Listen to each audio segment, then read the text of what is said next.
अस्सलाम वालेकुम व्यूअर्स, मेरा नाम मोहम्मद इमरान है। मैं अपने चैनल पाक न्यूज़ अब से आप लोगों को खुश आमदीद कहता हूं और नए आने वालों से पहले काइंडली चैनल को सब्सक्राइब कर दे और बेल आइकन को दबा दें। शुरू अल्लाह के नाम से जो बड़ा मेहरबान और नहायत रहम करने वाला है। व्यूअर्स, आज हम बात करेंगे ओआईसी मीटिंग के बारे में, जिसमें बहुत सारे मुल्कों ने शिरकत की और पाकिस्तान ने भी शिरकत की। पाकिस्तान की अहमियत इस ओआईसी मीटिंग के अंदर हम बताएंगे कि क्या क्या थी और उनके साथ कैसा बर्ताव किया गया। सेकंड में ख्वाजा साद रफीक साहब जो अपने ही बयान से मुकर गए, उसके बारे में बात होगी। इमरान खान साहब ने बड़ा ऐलान कर दिया, टीमें तैयार हो जाएं, इसके बारे में बात करेंगे। हामिद मीर साहब का इनसाइट अनीक नाची साहब के प्रोग्राम के अंदर जो एक बहुत बड़ा इंकशाफ है, उसके बारे में बात करेंगे। दिलचस्प बात यह है कि दुनिया के बहुत से ममालिक जो है वो ओआईसी में इकट्ठे हुए, वहाँ पर तमाम तर वज़राए आज़म जो है वो इकट्ठे हुए और मोहम्मद बिन सुलेमान साहब ने जो है वो इस तकरीब को रन किया और इसको आगे लेकर बढ़े। जिस वक्त फाइनल पिक्चर्स होना शुरू हुई, जिस वक्त तमाम तर वज़राए आज़म जो है वो इकट्ठे होकर एक ग्रुप फ़ोटो देने लगे, तो आप देख सकते हैं कि मोहम्मद बिन सुलेमान और उनके इर्द गिर्द जो वज़ीर आज़म खड़े हैं, वहाँ पर हमारे प्राइम मिनिस्टर शहबाज शरीफ साहब जो है वो कहीं नज़र नहीं आ रहे। आप अगर उनको ढूंढने की कोशिश करेंगे तो आपको वो प्रिंस मोहम्मद बिन सुलेमान के लेफ़्ट साइड के बिल्कुल एंड के ऊपर खड़े हुए नज़र आएंगे और उनका सिर्फ चेहरा मुबारक जो है वो नज़र आ रहा है, जो कि पटवारी हजरात देखने के लिए तरस रहे होते हैं कि शहबाज शरीफ साहब का चेहरा मुबारक जो है वो उनको देखने को मिले और उनकी सुबह जो है वो अच्छी गुजरे। चाहे मुल्क डूबता है डूब जाए, चाहे इज्जत जाती है चली जाए, लेकिन पटवारी हजरात जो है वो इनके तलवे चाटने से बाज नहीं आते। वो अपने मुल्क की, अपने बच्चों के मुस्तकबिल की उनको कोई फिक्र नहीं है। पाकिस्तान की अहमियत ओआईसी में ऐसे ही है जैसे वो बिन बुलाए मेहमान की तरह होते हैं, क्योंकि अगर ये इमरान खान साहब होते इनकी जगह पे तो आपको पता चलता है कि किसकी क्या इज्जत होती है और किस वज़ीर आज़म को किस तरीके से डील किया जाता है। इमरान खान साहब जिस भी कंट्री में गए हैं, अगर किसी जगह पे ग्रुप फोटो हुआ है तो इमरान खान साहब आप लोगों को सरे फहरिस्त जो वहाँ के होस्ट होते हैं उनके साथ खड़े हुए वो नज़र आते हैं। जबकि इस दफ़ा ओआईसी मीटिंग के अंदर यकीन करें इतनी एम्बेरसमेंट फील हुई है अपने शहबाज शरीफ साहब की पिक्चर को लेकर कि जनाब, अगर आप लोगों ने अपने लोगों के साथ जुल्म ना किया होता, आप लोगों ने बिला वजह इन जो बाकी वज़ीर आज़म जो इस ग्रुप फोटो में खड़े हुए हैं, अगर आपने उनके तलवे ना चाटे होते, उनसे भीख ना मांगी होती, अपने आप को बैगर्स ना कहा होता, तो ये फिक्रे ना बोल रहे होते बैगर्स कांट बी चूजर्स, इस तरह के फ़िक्रे जो आपने प्राइम मिनिस्टर साहब आपने अदा किए हैं, अगर वो इस तरह के फ़िक्रे आपने अदा ना किए होते, आपको अपनी इज्जत और अपनी कौम की इज्जत का ख्याल होता, तो आज आप दूसरे वज़ीर आज़म की तरह मोहम्मद बिन सुलेमान साहब के साथ खड़े होते और आप लोगों को पता चलता कि दुनिया में कोई इज्जत नाम की भी चीज़ है।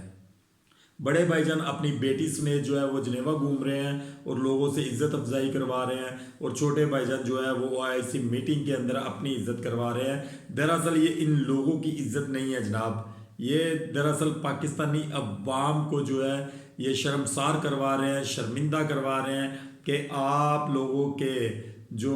फार्म 47 वाले जो वज़ीर आज़म हैं, हम उनकी ये हालत करते हैं। अगर आप मेरिट पर आए होते तो आज आपकी भी माशरे में कोई इज्जत होती और आप लोगों को भी कोई पहचान सकता। आप चाहते तो अपनी लाइफ को सिक्योर भी कर सकते थे और दुरुस्त भी कर सकते थे। जिस वक्त आप लोगों को फार्म 47 के ज़रिए इस मुकाम तक लाने की कोशिश की जा रही थी, जो इस्टेब्लिशमेंट कर रही थी, तो आप लोगों का काम बनता था आप उस वक्त हैंड्स अप कर जाते और आप बताते कि जनाब जो जमात जीती है आप उनको वज़ीर आज़म बनाएं, हम इस तरह की कुर्सी को लात मारते हैं, तो आप लोगों की आज इज्जत यकीन करें ज़ीरो से हीरो वाली होती। और शायद कि इमरान खान साहब जो है वो आपकी जगह होते और वो रोल अच्छा अदा ना कर पाते और आप लोगों की गुड्डी चढ़ जाती, लेकिन आप लोगों ने पाकिस्तान की अवाम की जो इज्जत है वो मट्टी में मिलाकर रख दी है। दूसरी जानब ख्वाजा साद रफीक साहब जो हैं जनाब, उन्होंने पहले बयान दिया, बयान देने के बाद जिस वक्त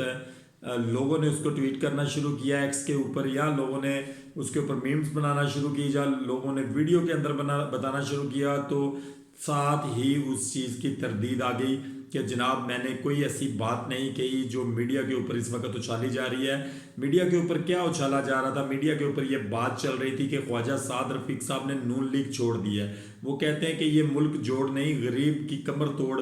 जो है ये जमात है, लिहाजा मैं इसका साथ नहीं दे सकता हूँ। इनके पास अरबों रुपया है वोट खरीदने के लिए, लेकिन इनके पास पैसा नहीं है गरीब अवाम के ऊपर लगाने के लिए। उसमें उन्होंने ये कहा कि मैं शर्मिंदा हूँ अवाम से, लिहाजा मैं नून लीग को खारबात कहता हूँ और मैं अपनी तमाम तर जो चीज़ों को है वो तस्लीम करता हूँ, और इसके साथ साथ कि मैं पहले ही अपनी हार तस्लीम कर चुका हूँ, इसलिए मैं इसको खैर बात कहता हूँ। लेकिन जनाब उसके बाद ख्वाजा साद रफीक साहब की तरफ से तरदीद आ गई। उन्होंने कहा जी ऐसी कोई बात नहीं है और ना मैंने ऐसी कोई बात की है, क्योंकि उसकी वजह एक है कि अब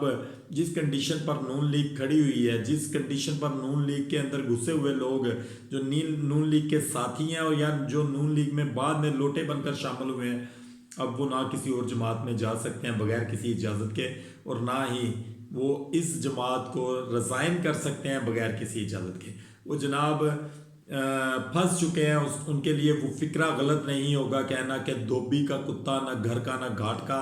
जनाब अगर आप अपनी जमात के साथ किसी भी जमात के साथ लोग संसेर रहते तो आज उनको इतनी जलालत का सामना ना करना पड़ता। इमरान खान साहब ने जनाब बड़ा ऐलान कर दिया। इमरान खान साहब का कहना है कि जो सवाबी जलसा हुआ है उसके अंदर हमने अपना लाए अमल दे दिया है। इस बार हमारे लोग वापस घरों में नहीं जाएंगे। इमरान खान साहब ने यह कहा है हमारा एहतजाज आयन जमहूरियत और आज़ाद अदलिया की बहाली और हमारे बेगुनाह कारकुनान और रहनुमाओं की आज़ादी तक जारी रहेगा। उन्होंने कहा कि आइंदा चंद रोज़ तक मुकम्मल तैयारी के साथ मार्च की तारीख मैं खुद दूंगा। यानी कि इमरान खान साहब इस दफ़ा तारीख खुद देंगे। कोई जो इनके काबीना के मेंबर्स हैं या कोई रहनुमा है वो कोई तारीख नहीं देंगे, और उस तारीख के बाद जो इसमें शामिल नहीं होगा फिर इमरान खान साहब ऐसा लितर पोला करेंगे जनाब कि इनके दिमाग भी दुरुस्त हो जाएंगे। इमरान खान साहब ने कहा कि पाकिस्तान की हकीकी आज़ादी के लिए मैं हर कुर्बानी देने के लिए तैयार हूँ, चाहे मुझे ये चीज़ मौत के मुंह तक क्यों ना ले जाए, लेकिन मैं पीछे हटने वाला नहीं हूँ। तहरीक इंसाफ के ओहदेदार, मेंबरान असम्बली, नाजमीन, टिकट्स होल्डर्स,